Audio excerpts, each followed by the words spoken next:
এবং কোন ষড়যন্ত্র বাংলাদেশের মানুষ মেনে নেবে না। আমি প্রগতিশীল জাতীয়তাবাদী দল বিএনপির পক্ষ থেকে আজ আপনাদের মাঝে বলতে চাই, ফেলানী হত্যার সুষ্ঠু তদন্তের জন্য ভারত সরকার অবশ্যই পদক্ষেপ নেবেন। যদি না নেন, আমি এখন না পারি, 2 বছর পর পারি, 5 বছর পরে পারি, আপনার বিরুদ্ধে আন্তর্জাতিক আদালতে অবশ্যই মামলা দেব এই হিংসার জন্য। আপনারা সেখানে ভারতে বসে আপনার বিএসএফ দিয়ে আমার দেশের মানুষকে হত্যা করবেন, আর আমরা বসে বসে তামাশা করব, দেখবো। সেই সুযোগ এখন আর নেই।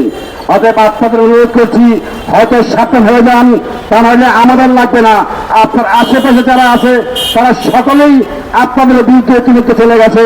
অতএব সকল আশেপাশে আমাদের যে মুসলিম কান্ট্রিগুলো সবাই মিলে আপনার বিরুদ্ধে, এই অন্যায়ের বিরুদ্ধে, এই হত্যার বিরুদ্ধে আমরা যে প্রতিবাদ করে দেবো, সেই প্রতিবাদের আপনার সেই ভারত ভেঙে খানখান হয়ে যাবে।